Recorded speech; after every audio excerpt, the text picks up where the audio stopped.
नमस्कार मुलांनो, आज आपण इयत्ता 7वीचा सामान्य विज्ञान विषयातील पाठ क्रमांक 1 सजीव सृष्टी अनुकूलन व वर्गीकरण ह्या पाठाचा अभ्यास करणार आहोत. मुलांनो, आपण मागच्या सेशनमध्ये सुद्धा ह्या पाठाचाच अभ्यास केला. आपण काय पाहिलं मागच्या सेशनमध्ये? तर अनुकूलन म्हणजे काय आणि जलीय वनस्पतीमधील अनुकूलन कसे होते हे आपण पाहिलं. आजच्या भागामध्ये काय पाहणार आहोत आपण? तर वाळवंटी प्रदेशातील ज्या वनस्पती आहेत त्यांच्यामधील अनुकूलन आणि जंगली म्हणजे जंगलातील ज्या वनस्पती आहेत त्यांच्यामधील अनुकूलन आणि हिम प्रदेशातील वनस्पती आहेत त्यांच्यामधील अनुकूलन कसं होतं हे आपण आजच्या सेशनमध्ये पाहणार आहोत. मुलांनो, वाळवंटी प्रदेशातील वनस्पतीमधील अनुकूलन, ॲडॅप्टेशन इन डेझर्ट प्लांट. आता अनुकूलन म्हणजे काय हे आपण तर पाहिलं की अनुकूलन म्हणजे काय, तर वनस्पती जे सजीव ज्या परिसरात वातावरणामध्ये राहतात, ज्या वातावरणाशी जुळवून घेण्यासाठी त्यांच्या शरीराच्या अवयवांमध्ये झालेला बदल किंवा झालेल्या बदलाला काय म्हणतात? तर अनुकूलन असे म्हणतात. आपण मागच्या सेशनमध्ये जलीय वनस्पतीमधील अनुकूलन कसे होते हे पाहिलं. तर आजच्या सेशनमध्ये आपण वाळवंटी प्रदेशातील वनस्पतीमध्ये अनुकूलन पाहूया. मुलांनो, आता तुम्ही सांगा मला की वाळवंटी प्रदेशामध्ये कोणत्या वनस्पती आढळतात बरं? माहिती आहेत का तुम्हाला? वाळवंटी प्रदेशात कुठल्या वनस्पती आढळतात? तर वाळवंटी प्रदेशामध्ये निवडुंग, बाभूळ अशा वनस्पती आढळतात. आणि मुलांनो, तुम्हाला माहिती आहे ना, वाळवंटामध्ये पाऊस खूप कमी पडतो, त्यामुळे पाण्याचं प्रमाण तिथे फार कमी असतं. प्राणी नसतं ना तिथे जास्त, पाण्याचे प्रमाण काय असतं तर कमी असते. मग आपण आजच्या भागामध्ये काय पाहणार आहोत? तर तिथल्या ज्या वनस्पती आहेत त्यांचे अनुकूलन, त्यांच्यामधील अनुकूलन कसे होते हे आपण आता पाहूया. तर वाळवंटी वनस्पती, या बघा या मुलांना, हे वाळवंटी वनस्पती आहेत. ह्या निवडुंग आहे. तुम्ही ॲलोवेरा पण बघितलं असाल ना, घरी तुमच्या लावलेलं असेल ना ॲलोवेरा, ते सुद्धा काय आहे? ते सुद्धा वाळवंटी वनस्पतीच आहे. ती सुद्धा ह्या निवडुंगासारखीच आहे. कळलं? निवडुंग जी वनस्पती आहे तशाच पद्धतीची आहे. ही बघा, ही निवडुंग वनस्पती आहे. इथे मी फोटो दाखवलेला आहे, पहा जरा. कशी आहे बघा. ह्याचं हे खोड आहे. हे खोड आहे ना, हिरवं खोड आहे आणि त्याच्यावर असे काटे काटे काटे काटे आहेत. ही त्याची पानं आहेत मुलांनो. काय आहेत? हे काटे काटे दिसतात ना, हे काय आहेत? त्याची ह्या निवडुंगाची पानं आहेत. मग वाळवंटी वनस्पतींना पानं नसतात मुलांनो. काय? तर वाळवंटी वनस्पतींना पाने नसतात किंवा ती खूप बारीक सुईसारखी असतात. ही बघा, काट्यांसारखी असतात. दिसतंय तिथे तुम्हाला? सुईसारखी, किंवा त्यांचे काट्यामध्ये रूपांतर झालेले असते. काय? तर वाळवंटी वनस्पतींना पाने नसतात किंवा ती खूप बारीक सुईसारखी असतात किंवा त्याचे काट्यामध्ये रूपांतर झालेले असते. कळलं? या रचनेमुळे त्यांच्या शरीरातील अगदी कमी पाणी वाफेच्या रूपात बाहेर टाकले जाते. हे काटे, या पानांचे रूपांतर ह्या काट्यामध्ये झाल्यामुळे काय होतं? तर त्यांच्या शरीरातील अगदी कमी पाणी वाफेच्या रूपामधून बाहेर टाकले जाते. म्हणून त्यांचे पानं असतात, ही कशी असतात? तर काट्यासारखी असतात. समजलं तुम्हाला? पानं ह्यांची काट्यासारखी का असतात? कारण वाळवंटी भागामध्ये पाणी नसतं आणि मग पाणी नसल्यामुळे काय होतं? त्या झाडांची जी पानं असतात त्यांचे रूपांतर कशामध्ये होतं? तर काट्यांमध्ये होते. आणि मग काट्यांप्रमाणे पाणी असल्यामुळे काट्यांसारखी ही पानं असल्यामुळे काय होतं? तर त्यांच्या शरीरातील अगदी कमी पाणी वाफेच्या रूपातून बाहेर टाकले जाते. समजलं? आता ह्यांचं खोड आहे. खोड म्हणजे स्टेम. हे बघा, हे खोड आहे. हे जे हिरवं काठीसारखं दिसतंय ना, हे खोड आहे. हे खोड हे पाणी व अन्न साठवून ठेवते.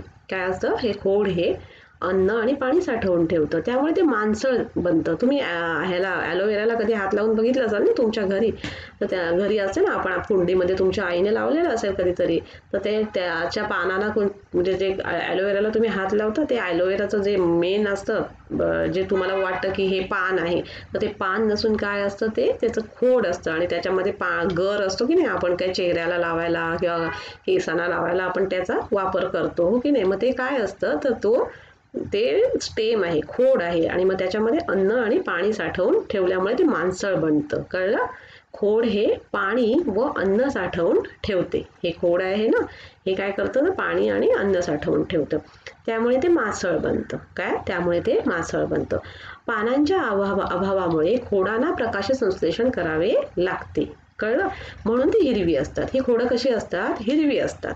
का हिरवी असतात? तर ह्यांची पानं नसतातच ना ह्या वनस्पतींना, किंवा असती तर ते खूपच बारीक असतात. मग प्रकाश संश्लेषणाचं काम कोण करतं? तर प्रकाश संश्लेषण म्हणजे काय? तर अन्न बनवण्याचं काम कोण करतं? वनस्पतीला अन्न पाहिजे असतं ना, मग हे अन्न बनवण्याचं काम, प्रकाश संश्लेषणाचं क्रिया ही कोण करतं, तर ही खोडामध्ये होते. कशामध्ये होते, तर खोडामध्ये होते. आणि म्हणून ही खोड कशी असते, तर हिरवी असतात. कळलं? या वनस्पतीची मुळे सुद्धा पाण्याच्या शोधात जमिनीत खूप खोलवर जातात. काय, तर या वनस्पतीची मुळे पाण्याच्या शोधात खूप म्हणजे खोलवर जातात, कारण तिथे पाणी जास्त नसतं ना वाळवंटामध्ये, आणि मग पाणी मिळवण्यासाठी त्यांची जी मुळं असतात ही खूप खोलवर जातात.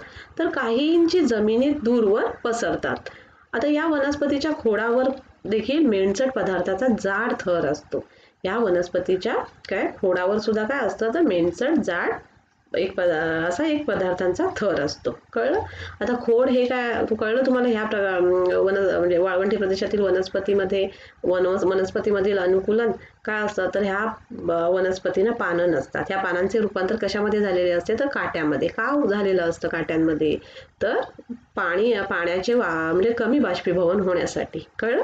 म्हणजे प्लांट्सच्या जे म्हणजे आतमध्ये जे पाणी असतं ह्याच्यामध्ये, त्याचे कमी बाष्पीभवन व्हावे म्हणून त्या पानांचे रूपांतर काट्यामध्ये झालेले असते. म्हणजे हे एक प्रकारचे अनुकूलनच झालेले आहे. पुन्हा हे खोड असतं ह्या वनस्पतींचं, ते मांसळ असतं. कारण का, हे खोड हे पाणी आणि अन्न साठवून ठेवतं, आणि त्यामुळे हे सुद्धा हे खोडामध्ये झालेले काय आहे, हे अनुकूलनच आहे. कळलं? आणि पाण्याच्या अभावामुळे खोडच काय काम करतं, तर अन्न बनवण्याचं काम कोण करतं, तर खोड करतं. मग खोड हे प्रकाश संश्लेषणाची क्रिया ही खोडामध्ये होते, आणि म्हणून ही खोडं कशी असतात, तर हिरवी असतात. आणि ही मुळं असतात ह्या वनस्पतीची, ही पण खूप दूरवर पसरलेली असतात. कशासाठी, तर पाणी शोधण्यासाठी. आणि ह्या वनस्पतीच्या खोडावर देखील काय असतं, तर मेणचट पदार्थांचा जाड थर असतो. कळलं तुम्हाला? आपण आता मुलांनो काय पाहिलं, तर वाळवंटातील ज्या वनस्पती आहेत त्यांच्यामध्ये अनुकूलन आता आपण पाहिलं. आता आपण काय पाहणार आहोत, तर पुढचा भाग कुठला आहे, तर हिम प्रदेशातील वनस्पतीमधील अनुकूलन. हिम प्रदेश म्हणजे कुठला, तर थंड प्रदेशातील वनस्पतीमधील अनुकूलन. Adaptation in snowy region plants. कळलं काय, तर हिम प्रदेशामधील वनस्पतीमधील अनुकूलन. मग आता मला तुम्ही सांगा, हिम प्रदेशामध्ये म्हणजे थंड प्रदेशामध्ये कुठल्या प्रकारचे वृक्ष आढळतात, माहिती आहेत का तुम्हाला? कधी ते तुम्ही बघितलंच असाल ना, कधी टीव्हीवर बघितलं असाल, किंवा कधी कोणी फिरायला गेलं असाल थंड प्रदेशामध्ये, काश्मीरमध्ये वगैरे, मग तिथे कुठले वनस्पती, कुठले झाडं तिथे तुम्ही पाहिलेत, तर तिथे कुठली असतात, तर प्रामुख्याने सूचीपर्णी वृक्ष असतात. सूचीपर्णी वृक्ष म्हणजे कुठले, तर देवदार, पाईन अशा सूचीपर्णी वृक्षांचा समावेश थंड प्रदेशामध्ये होतो. मग ह्या थंड प्रदेशामध्ये म्हणजे या वृक्षांमध्ये कसे अनुकूलन होते, वनस्पतीमधील अनुकूलन, ते आपण आता शिकणार आहोत. हे बघा, हे अशा प्रकारची झाडं असतात. हे बघा, तिथे थंड प्रदेशामध्ये असं शंकूच्या आकारासारखी झाडं असतात. कसे, तर शंकूच्या आकारासारखी झाडं असतात. हिम प्रदेशातील वनस्पतीमध्ये प्रामुख्याने देवदार, पाईन अशा सूचीपर्णी वृक्षांचा समावेश होतो. त्यांचा आकार कसा असतो, शंकूसारखा असतो. हे बघा, इथे आकृतीमध्ये दाखवलेलं आहे की ना, त्यांचा आकार कसा आहे, तर शंकूसारखा आहे ना. फांद्यांची रचना कशी असते, तर उतरती असते. कारण खूप बर्फ साठू नये म्हणून. आणि हा शंकू इथं कायम बर्फ पडत असतो ना, आणि मग ह्या झाडांवर बर्फ जर वरून पडला तर तो झाडांवर साठत नाही, शंकूच्या आकारामुळे डायरेक्ट खाली येतो. मग त्यांच्या फांद्यांची रचना सुद्धा कशी असते, तर उतरती असते. कळलं? या प्रदेशामध्ये खूप हिमवृष्टी होते. हिमवृष्टी म्हणजे बर्फ खूप पडतो. तसेच थंडी सुद्धा खूप असते. बर्फ पडतो त्यामुळे थंडी तर असणारच. आता शंकूच्या आकारामुळे काय होतं, तर या वनस्पतींवर बर्फ साचून राहत नाही. कळलं? काय होतं, शंकूचा आकार असतो ना झाडांचा, त्याच्यामुळे काय होतं, तर त्याच्यावर बर्फ साचून राहत नाही. आणि तसंच तुम्हाला माहिती आहे का, ह्यांची जाड साल असते. त्यांची जी खोड असतं म्हणजे जी स्टेम आहे, त्यांच्या जाड सालीमुळे त्या थंडीतही तग धरून शकतात. त्या थंडीतही तग धरू शकतात. समजलं तुम्हाला? ह्या वनस्पतीमध्ये ह्या एक प्रकारचे हे अनुकूलनच झालेले आहे ना. त्यांचा आकार हा शंकूसारखा असतो, म्हणजे त्या परिस्थितीशी जुळवून घेण्यासाठी त्यांचा आकार, म्हणजे तिथे बर्फ पडतो आणि मग बर्फ तिथे त्या थंडीमध्ये राहण्यासाठी त्यांची जी हे असते जाड साल असते, त्याच्यामुळे त्या थंडीमध्ये सुद्धा तग धरून राहतात. त्यांच्या फांद्या ह्या उतरत्या असतात, जेणेकरून बर्फ त्यांच्यावर साचणार नाही. त्यांची पानं पण हे सुईच्या आकारासारखी असतात, जेणेकरून त्यांच्यावर बर्फ साचणार नाही. फांद्यांची रचना उतरती असते. झाडांचा आकार कसा असतो, शंकूसारखा असतो. कळलं? हिम प्रदेशातील वनस्पतीमधील अनुकूलन आपण आता पाहिलं. आता मुलांनो आपण काय पाहणार आहोत, पुढचं अनुकूलन कुठल्या भागातलं अनुकूलन पाहणार आहोत, तर जंगल प्रदेशातील वनस्पतीमधील अनुकूलन. Adaptation in forest plants.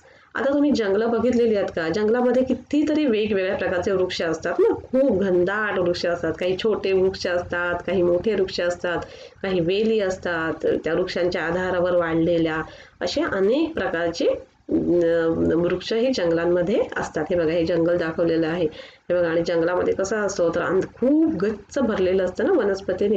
त्यामुळे ही जी झाडं आहेत, मोठे मोठे वृक्ष आहेत, हे काय त्यांच्यामध्ये स्पर्धाच लागलेली असते. जणू काय सूर्यप्रकाश मिळवण्यासाठी कोण पुढे जातं आणि मग कोण उंच वाढतं, अशी कशी जणू एक स्पर्धाच लागलेली असते त्याच्यामध्ये.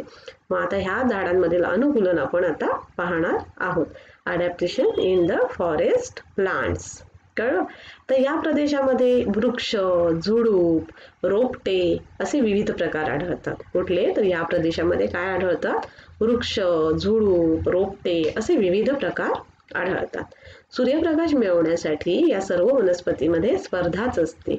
जंगलात सूर्यप्रकाश मिळवण्यासाठी वृक्ष उंच वाढतात. कशासाठी? तर सूर्यप्रकाश मिळवण्यासाठी उंच वाढतात. कारण की जंगलामध्ये खूप घनदाट अशी झाडं असतात, त्यामुळे सूर्यप्रकाश खालपर्यंत पोहोचत नाही. त्यामुळे सूर्यप्रकाश मिळवण्यासाठी वृक्ष काय करतात तर खूप उंच वाढतात. तसेच त्याच्या आधाराने काही वेली सुद्धा उंच वाढतात. काय? तर त्यांच्या आधाराने काही वेली सुद्धा उंच वाढतात.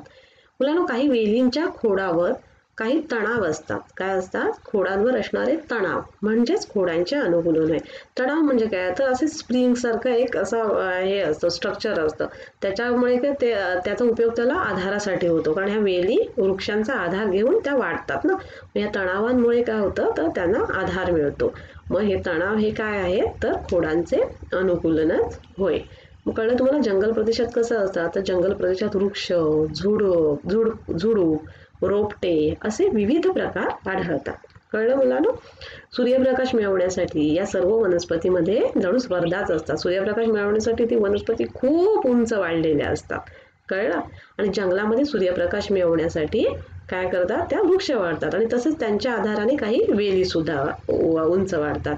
काही वेलींच्या खोडावर असणारे तणाव म्हणजे खोडांचे हे अनुकूलनच होय. कळलं? मग जंगल प्रदेशातील वनस्पतीमधील अनुकूलन.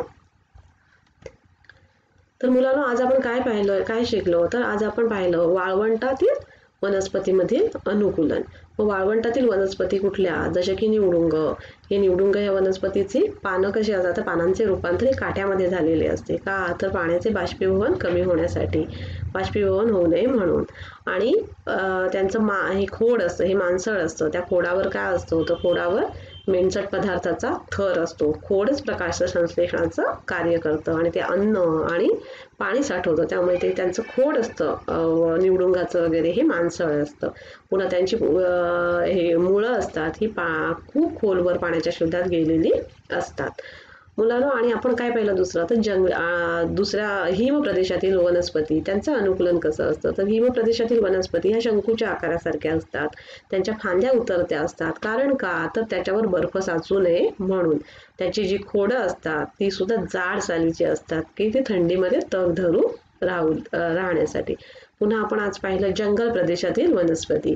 तर जंगल प्रदेशामध्ये वनस्पती सुद्धा ह्या खूप उंच वाढलेल्या असतात. कशासाठी? तर सूर्यप्रकाश मिळवण्यासाठी. पुन्हा त्याच्याबरोबरच काही वेली सुद्धा वाढवलेल्या असतात. त्या वेलींवर काही तणाव असतात. या तणावाच्या आधाराने काय होतं मुलांनो? तर तो तणावामुळे त्यांना आधारासाठी ते तणाव उपयोगी पडतात. म्हणजे हे खोडाचे झालेले अनुकूलनच होय.